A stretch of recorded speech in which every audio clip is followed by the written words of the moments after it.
nekkoon l'épidossade de la guerre de Pastef réellement ñi doon xeex pour Ousmane Sonko dugg kaso. di xeex réellement kenn joxu leen ñaar dërëm gars yi dañ leen bloqué au contraire. donc loolu may mën a jëy wax ne daa jox xaalis bi booy doon xeexal Ousmane Sonko martyr day fen je le dis ici ouvertement te moom laay waxal kooku c'est assez clair donc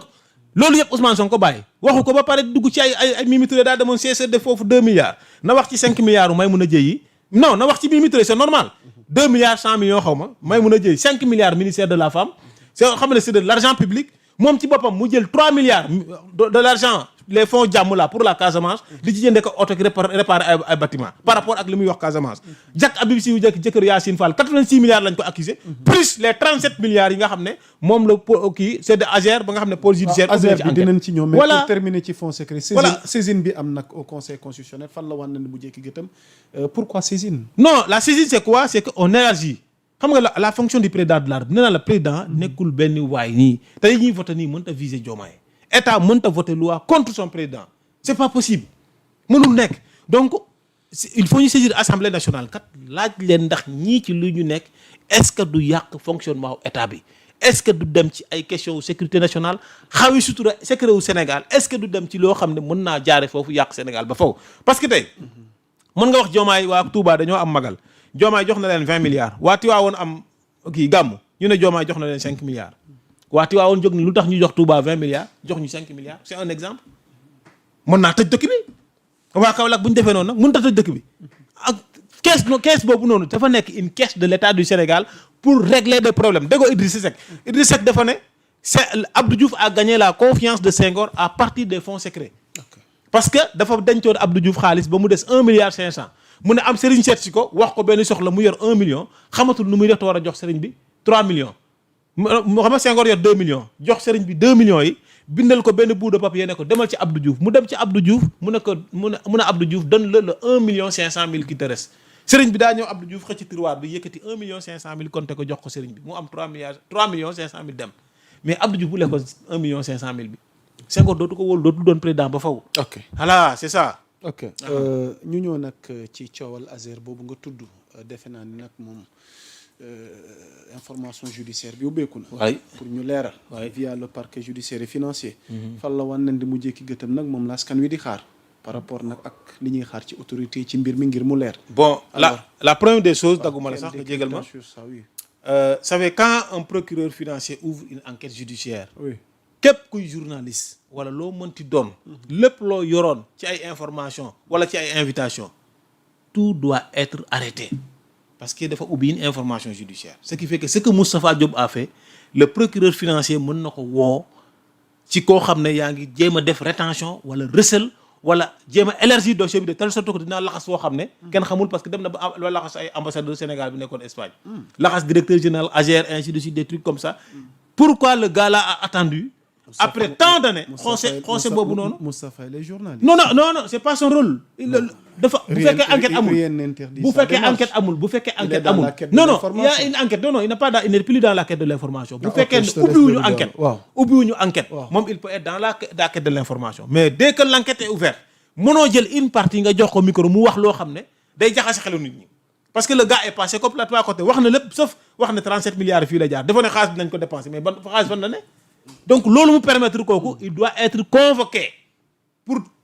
sorte de rétention ou recel d'information wala jéem a modifier sax le procès ci moom Moustapha Diop on doit le convoquer déglu ko te loolu c'est le procureur qui doit le faire vite d'ailleurs parce que dañ ne dossier bi dañ ko war a leeral comme ñu ngi bëgg a leeral dossier yow nga woo kenn ci parti waxal lu tax mënul woon woo Jean-Michel encore wala mu woo Seydou Kane le gars est venu charger Seydou Kane mënoon na woo Seydou Kane c'est un Sénégalais. observateur Jean-Michel. woo directeur l'ancien def grande interview. ñoom ñëpp bu defoon loolu. Jean def na sorti moom tamit non c'est que moom li mu def noonu. xam nga Jean bu mu defee sorti procureur kii wul mais bi procureur ubbee. moom buy def émission c'est pas de défendre Moustapha mais non moom laa lay wax rek bu procureur ubbee bu procureur ubbee lépp lu muy def dafa war a woo ñëpp ñi nga xam ne mais est-ce que procureur acté na ubbi bi si ubbi na moom xam nga duñ wax fii ne procureur ubbi na procureur ubbi boo ko waxee dañ lay topp de information judiciaire nga ne procureur financier ubbi na ko yow dañ lay poursuivre donc loolu la presse l'a relayé te presse Sénégal comme ni ngay waxee rek yéen ñi yeeg keneen ak keneen a ci yem mais ce que Moustapha Diop a fait ça nécessite une convocation je ne suis pas du tout d'accord parce que loolu c'est comme si xam na dëgg mu dem wookale xool naka lay def pour laver à grand eau les autres boo xoolee sax Walfadjri vidéo bi dañ ko dagg vidéo boo demee transcription texte bi am na foo xam ne il a parlé de Sonko il a parlé des instructions du premier ministre Ousmane Sonko mais boo xoolee ci vidéo bi amu ci dañoo dagg partie bi ñu doon tuddee Ousmane Sonko loolu noonu lañ def une rétention d'information c'est qu'ils sont en train de faire tourner le procureur mais le texte là les gens l'ont texte bi mu wax moom li mu wax boo ko dégloo ak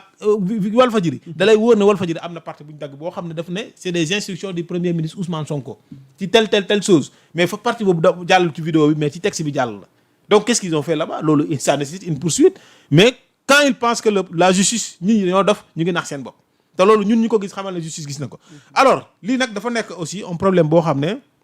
dañ ko war a leeral parce que depuis fort longtemps wala depuis très longtemps ñu ngi dégg Azer ay depuis Ablaye Wade ñuy joxe ay projet ñu naan taal nañ village bi taal nañ fii te boo demee foofu doo gis waa dëkk am na dëkk boo xam ne mos naa fa dem Gambie Sénégal laa dem de dëkk benn dëkk mais Gambie la ñuy chargé téléphone dañuy jéggi frontière dem Gambie dëkku Gambie yi branché seen téléphone foofu fay foofu noonu 100 francs xamu ñaata dara si bàyyi ko foofu bu ngoonee ñu dem jëli ko bu ñu jëlee soxlaa ordonnance foofu lañ koy jëlee Casamance la dëkk boobu ci Casamance la yaa ngi dégg mais ana seen projet Ablaye Wade depuis Ablaye Wade ba léegi Macky Sall bu mu gisee loolu il a créé l'ANER Macky Sall dafa dem créer ANER parce qu'il y avait trop de turpitude au niveau de l'ASER mu créé ANER a été beaucoup plus productif que l'ASER te avant ASER ak ANER Abdou Diouf avait créé le CERER le centre d'études et de recherche sur les énergies renouvelables moo nekk côté Yaraax côté RT kii le Soleil foofu la nekkoon CERER y avait le professeur Youm en mécanique sama benn prof la woon alors boo xoolee lii depuis lors dañuy jël ay xaalis xëy na di ko lekk wala di ko dugal ci loo xam ne kenn xamul bopp bi ak tànk bi ñu gis benn député aussi qui a fait un travail remarquable qui mérite d'être salué qui mérite d'être félicité aussi parce que de la même manière que Aïssata Tall Abdou Mbow l'autre là mon grand Tafsir Thioye ces honorables là nu ñuy def xeexal Sénégal surtout un grand ensemble de lois xeexal Sénégal fu ñu waroon xeexal Sénégal Thierno Alassane Sall aussi il s'est approprié en tant que député de ce dossier Azer dem na ba Espagne dem ba ci Banque Santander def conférence de presse lu ne Thierno Alassane Sall def na ko ci je pense que bu ñu demee ba dem na sax ba section de recherche yóbbu je pense dem na ba dikk def na lu ne il a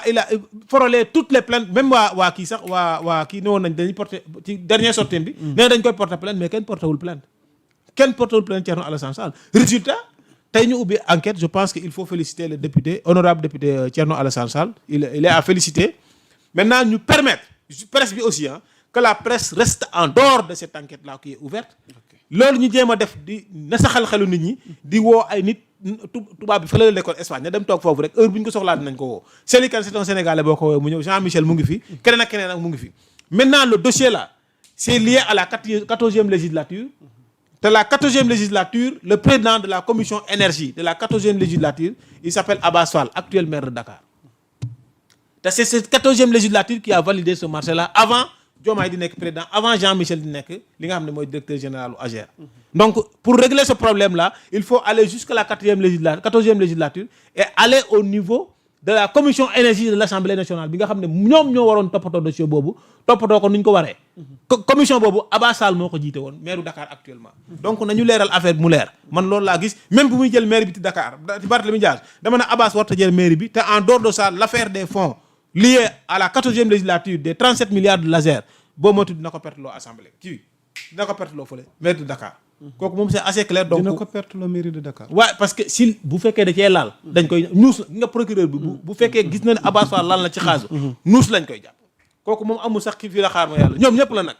ñoom ñëpp la kooku moom on a disconvient pas te boo xoolee Pastef bi ne ubbi nañ enquête judiciaire rek dañoo xaw a jaxasoo